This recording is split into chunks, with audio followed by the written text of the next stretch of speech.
Have you broken glass before? You've never broken glass, Aaron? Is that true? Has he never broken glass before? No, recently. Wow, okay. Alright, Aaron, so we're going to break a whole bunch of stuff tonight. Now, this works just like a pinball machine. Hold this back as far as you can, then just let go. So when you're ready, just break that annealed glass there at the end. Go ahead. Alright, you're a natural. Now, most of us have seen annealed glass break. If you've ever dropped a drinking glass or broken a window, you'll know that when it breaks into these unpredictable shards. Now, we don't want to use this type of glass in every application. While the annealing process makes it stable, when it breaks irregularly and it is very sharp.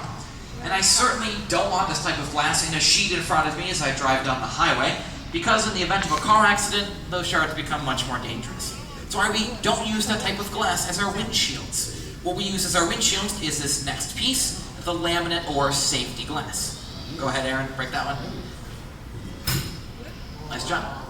Now, the glass in this piece is broken. Both sheets have shattered. However, none of those dangerous shards have gone anywhere because they're all being held together by that piece of plastic. I can actually even bend and twist this piece if I want to, and this is what keeps you safer in the event of a car accident.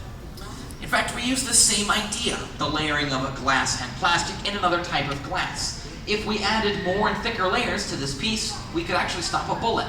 This is the same idea used in bullet-resistant glass. 3 to 5 layers of thick enough glass and plastic, and we can stop a bullet. For now, though, I'm going to move on because Aaron wants to break some more stuff.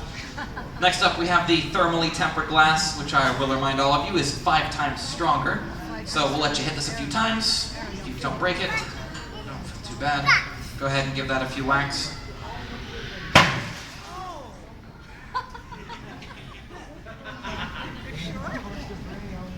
All right.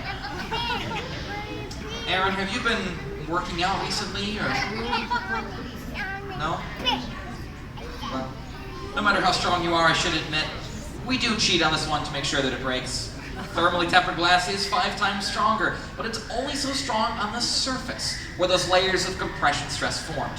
What we've done is added a point to the end of this rod here. That punches through the compression stress that formed on the surface into weaker tension stress that was trapped inside. That causes it to break. We do this because whenever thermally tempered glass breaks, it always breaks into these little cubes. See this? And these cubes are very important because they're actually fairly safe. I can run my fingers all over them, and I'm not going to get cut. We use this type of glass in areas where we don't want the glass to break, where we want it to be strong, but if it does break, it breaks as safely as possible. This is your shower doors, refrigerator shelving, basketball backboards, and it's the side and rear windows in your cars. All right, Aaron, you certainly are quite destructive. Last up, we have the Bologna vial here. I've got a nice steel rod for you. Now, there's 2 quick rules with this one. The first is that this bar slides very easily in and out of the counter. So when you lift up on it, I need you to be careful. It should hit the counter like this, but if you lift all the way up and you smash this countertop here, you're going to get me in a bunch of trouble. So just be careful with that. And then when you grab, I need you to grab up here at the top of the handle. If you grab around or below that ring, you'll just pinch your finger. So grab here, lift up carefully, and then smash the Bologna vial. Go ahead.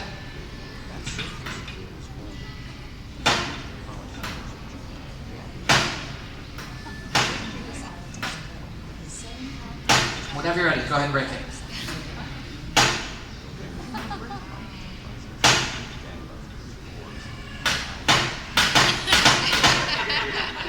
Alright, Aaron's on to me. We actually can't break the Bologna vial this way. Now, we can't break it this way because of 2 characteristics about it. The first is because of the way it was cooled. When it was left in the open air, the outside cooled and contracted very quickly, and that forms incredibly tough layers of compression stress. Added onto that is the shape of the Bologna vial. That egg-like structure is architecturally very sound. Now, even if we had a sledgehammer up here, we couldn't break it.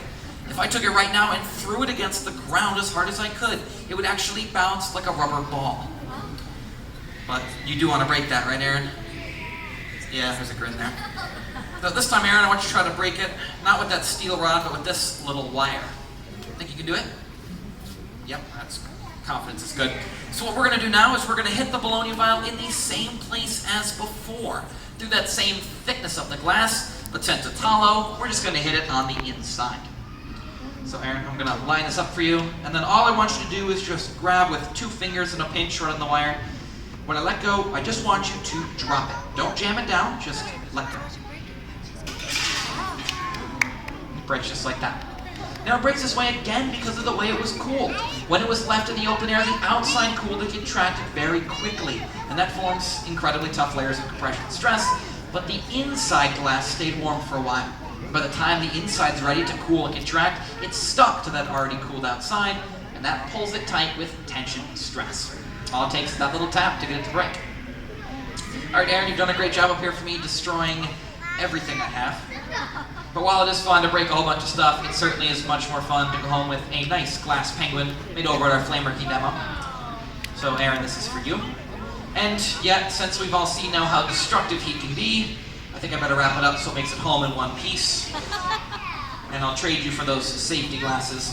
Can I have a nice round of applause for my assistant, please?